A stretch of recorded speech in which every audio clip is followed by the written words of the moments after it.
New Thought Media Network.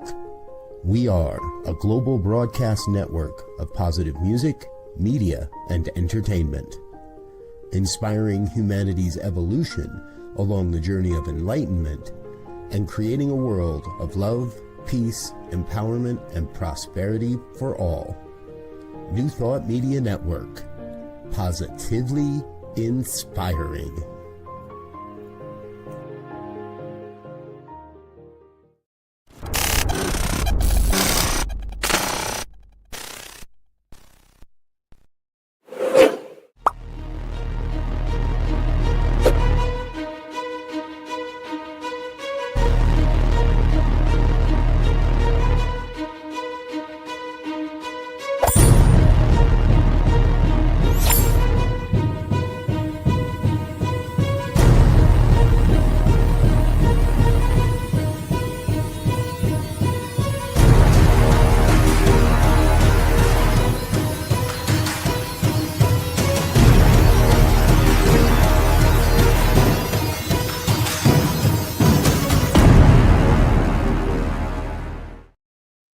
Happy Friday, everyone. I'm Barbara Jean, and now the good news. Well, I'm so delighted you're here. Let us kick this off with a story that, frankly, this should have been a thing a long time ago.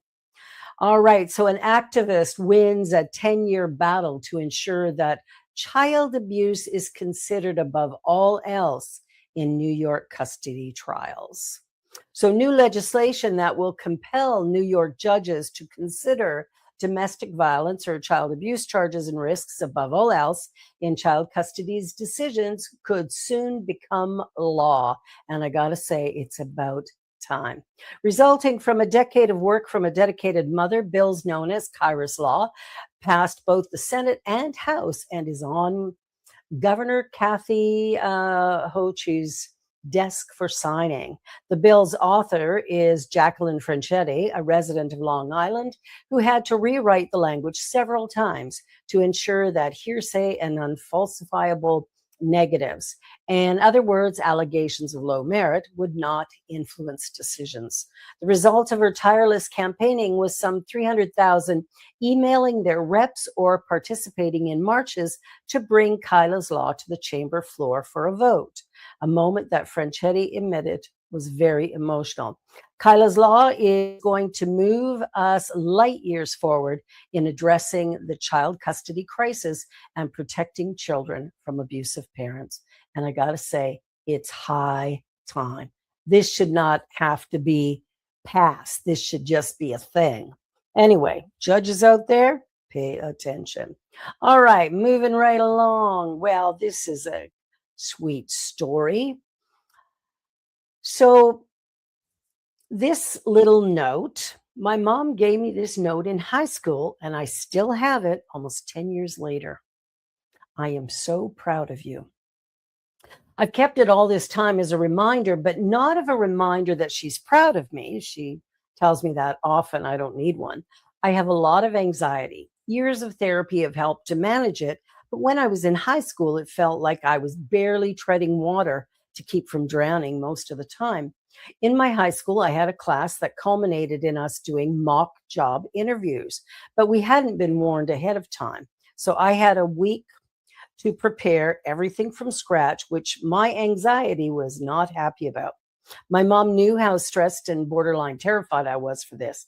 That day in school, I went into the bathroom and thought long and hard about pretending to be sick to get out of doing the interview. I was so scared. I was shaking and queasy, but I wasn't really sick, and it would have been a lie to pretend. I don't know what helped me make the decision, but I decided to go through with the mock interview, and it really, really sucked, but I got it done. After school, I came home to find this note on my bed, surrounded by all my favorite snacks: orange Fanta, Pringles, Ding Dongs, cookies, iced coffee, and even chips and a jar of queso. The works.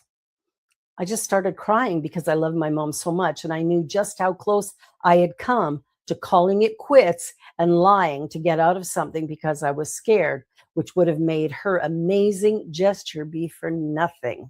So almost 10 years later, and I never ended up telling her how close I came to doing something that she wouldn't have been proud of. At first, I was too ashamed, and then later, it didn't really matter. But her birthday and Mother's Day passing recently made me want to share this story with both her and anyone else who wants to hear it. How sweet is that? Sometimes overcoming our fears and our anxieties, it's a good thing to just step up and do our best. And our best is good enough. All right. Well, here's a short, sweet little story. They said they were twins because they shared the same soul. And now they're 13 years old. Look at these two. They are so cute. Years ago, two preschool girls captured hearts around the world when they insisted they were twins, despite being born to different families and having different skin colors. We're twins because we share the same soul, one of them famously explained. Now, Gia and Zuri are 13 years old, and their extraordinary friendship is still going strong. The inseparable best friends recently celebrated another birthday together, proving that the bond they formed as little girls was much more than a childhood phase. Back when they first met in preschool, they genuinely believed they were twins. More than a decade later, they still consider each other sisters in every way that matters. And the truth is, if you follow CSL or Unity or any of the New Thought teachings, we teach that there's one power and we're all a part of it. So girls, you're absolutely right. You are twins. Well, on that note, let's take a short little commercial break and we'll be right back with more good news in just a moment. Don't go away.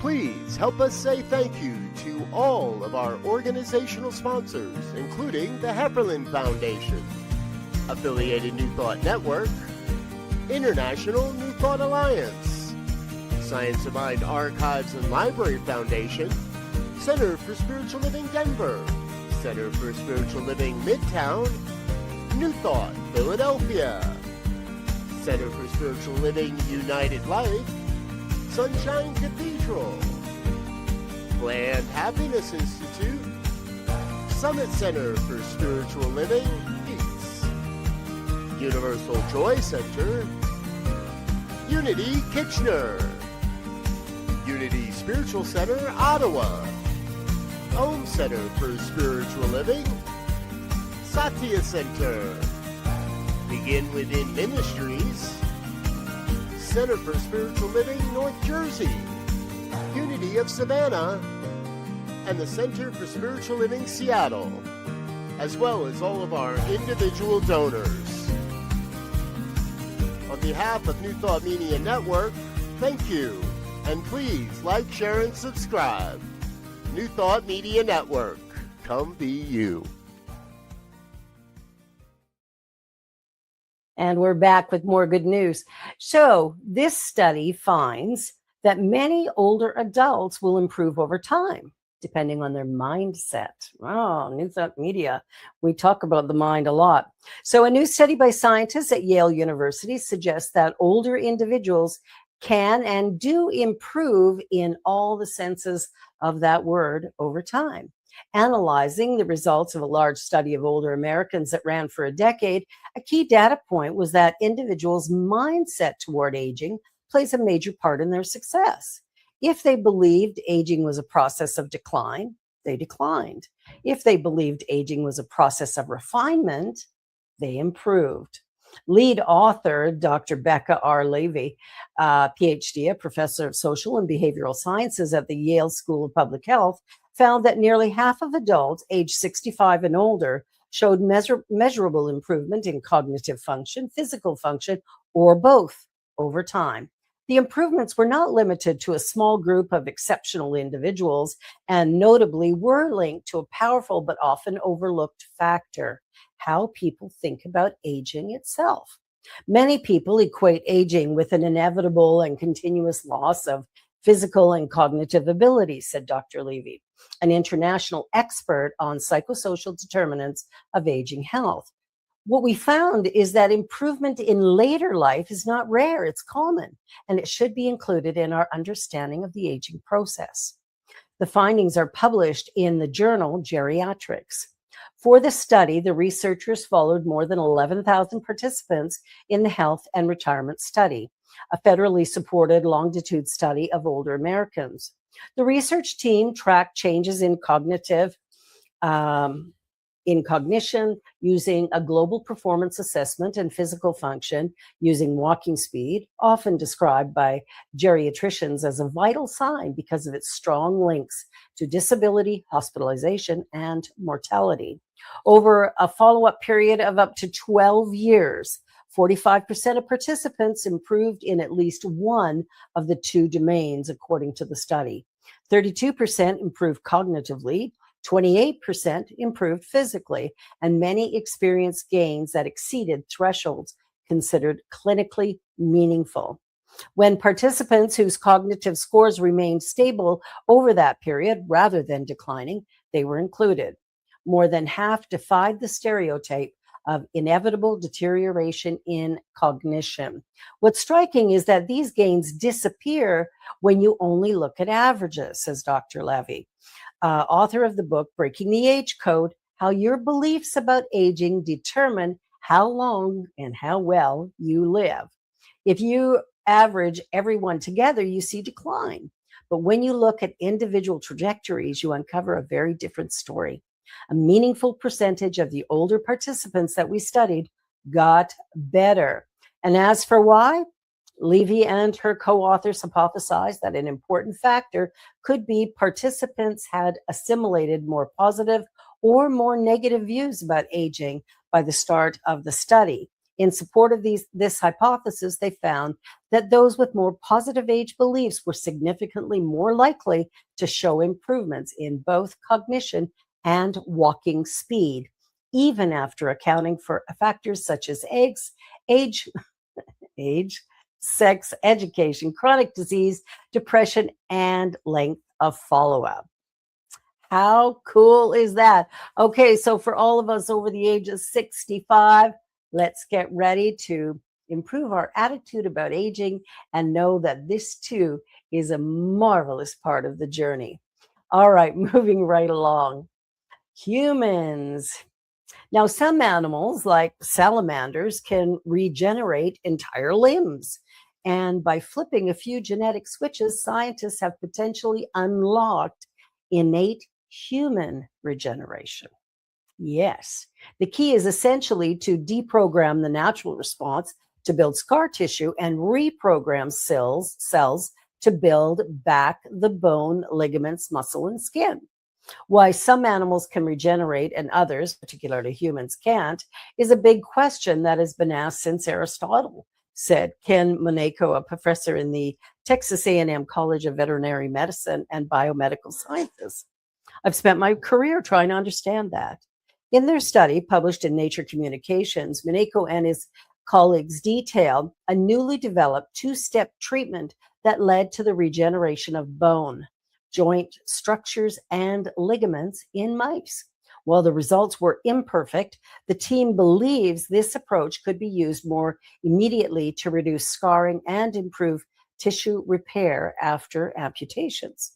In mammals, injury typically trigger fibrosis, a process in which fibroblast cells rapidly close the wound and form scar tissue. This response prioritizes survival by sealing the injury quickly, but also limits the body's ability to rebuild missing structures. In regenerative species like salamanders that can regrow lost limbs, those same types of cells organize into a blastema, a temporary structure that enables tissue regrowth. It's as if these cells can move in two different directions. They could either make a scar or make a blastema. Our research focused on redirecting the behavior of fibroblasts already present at the injury site. To test whether mammalian healing could be shifted toward regeneration, researchers developed a sequential treatment using two well-studied growth factors. The first step involved applying fibroblast growth factor 2, FGF2, after a wound had already closed. This timing allowed the body to complete its typical healing response, and then the team changed what happens next. FGF2 stimulated the formation of a blastema-like structure, something that does not normally occur in mammals following this type of injury. Several days later, a second treatment using bone morphogenetic protein 2, BMP2, was applied, triggering those cells to begin forming new structures. This is really a two-step process, he said. You first shift the cells away from scarring, and then you provide the signals that tell them what to build. A key implication of the study is that regeneration does not depend on adding external stem cells, as many current approaches in regenerative medicine attempt to do. You don't have to actually get stem cells and put them back in. They're already here. You just need to learn how to get them to behave the way you want. The study also showed that cells can be redirected to form structures beyond their original location, a concept known as positional respecification, which plays a critical role in development. This means cells that would normally contribute to one part of the body can be instructed to rebuild a different structure after injury. Although the regenerated structures were not exact replicas of the original anatomy, researchers were able to restore all the expected components removed during amputation, such as the bone, tendon, ligament, and joint. The results included both skeletal elements, connective tissue, organized in a way that reflects the natural structure. Wow. So this is groundbreaking and could, in fact, become totally revolutionary down the road. All right, so here's another groundbreaking thing, a potential cure for lupus. Yes, that is a good thing. So a genetic therapy, let me try that again. A genetic therapy that's already revolutionized cancer treatments has now sent five patients of lupus into remission, allowing one to fulfill her dreams of skiing. The uncurable autoimmune disorder lupus affects 1.5 million Americans, but a trial of CAR-T cell therapy for lupus recently concluded in the UK shows that the disease's permanence may be at an end. The Good News Network has reported over a dozen times on the use of CAR-T cell therapy, a Nobel Prize-winning discovery that leverages human white blood cells for cancer targeting. The white cells are withdrawn from the patient's blood after receiving modified genetic coding that reprograms them to hunt malignancies. That new programming spreads to the rest of the immune system, and the patient's own body becomes capable of destroying their cancer. Cancers are mostly protected from human immunity because of the sort of invisibility cloak that convinces the immune cells, like T lymphocytes, that T in CAR-T cells, that they are perfectly normal cells. In complete contrast, but with a similar outcome, lupus, like other autoimmune disorders, sees the immune system identifying normal healthy cells as malignant intruders and targeting them for destruction. In the case of lupus, it's the kidneys and sometimes other organs.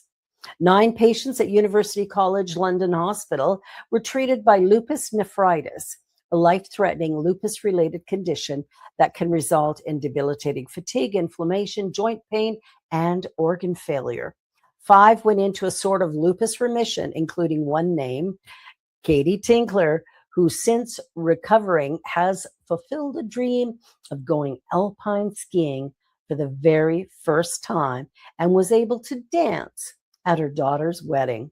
Among the treatment group, 6 patients received a lower dose and 3 got a higher dose. 5 of those on the lower dose went into remission, well, just 3 months, and stayed there over the study's 11-month follow-up period. The higher dose patients are still being monitored. These findings are truly groundbreaking and offer fresh hope to people living with lupus. Yes, that is a good thing. All right, Stonehenge. So a Stonehenge prototype aligned with the solstices is a once-in-a-lifetime find for these archaeologists. It was essentially two post holes in the ground and a couple of trash dumps, but it's still one of the greatest finds of archaeologist Phil Harding's career.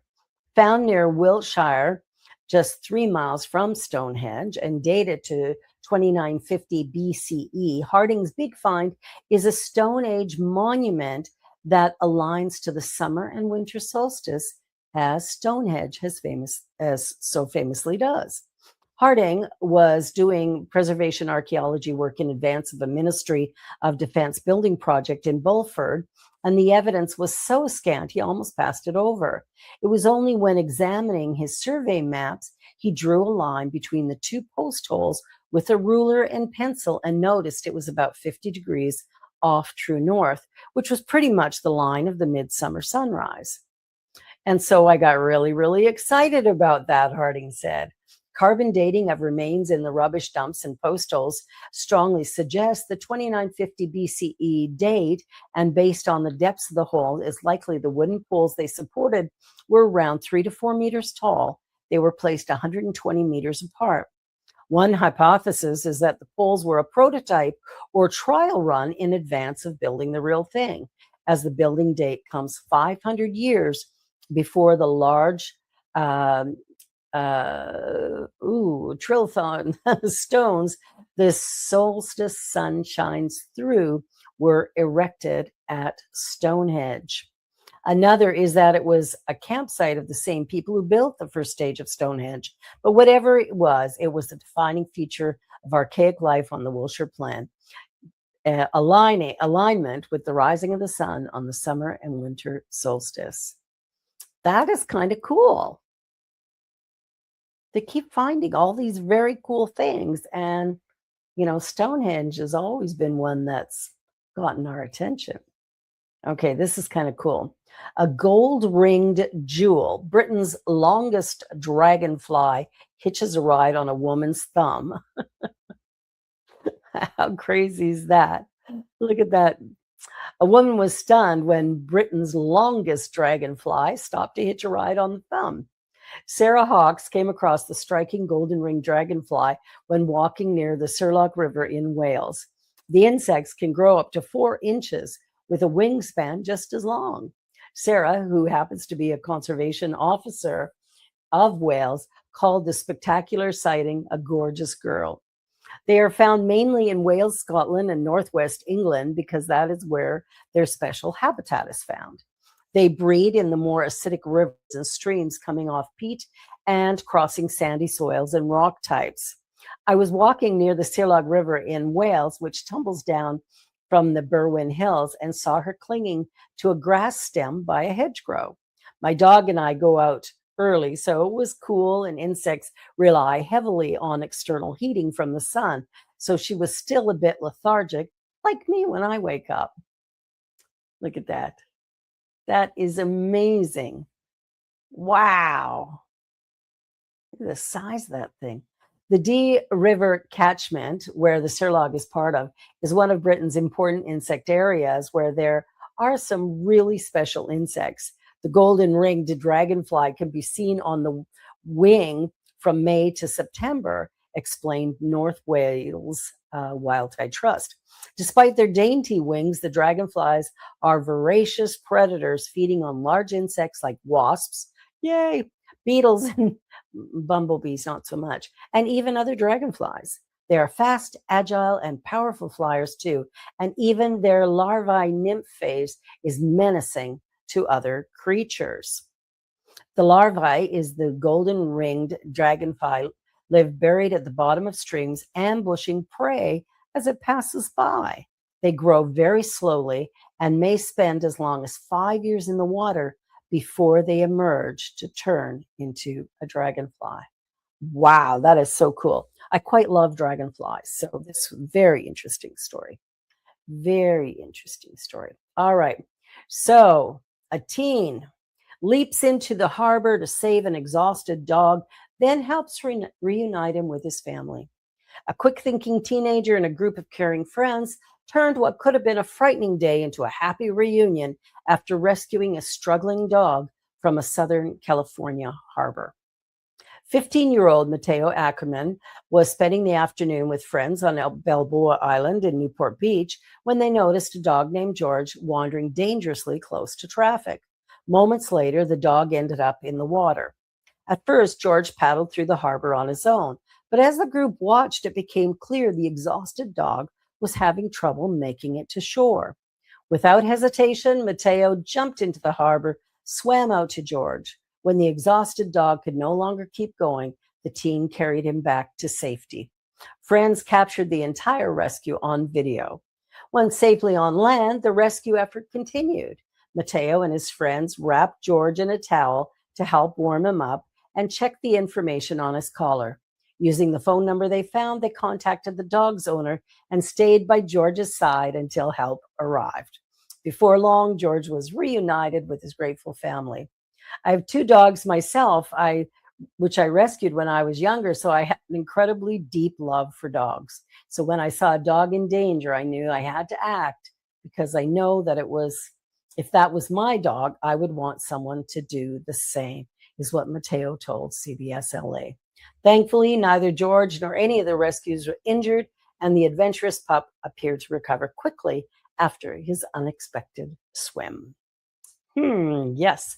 And now our final story of the day. This one is wow. That's all I got to say. Wow. So there's a revolutionary treatment here in Canada, actually close to my home, that heals third-degree burns.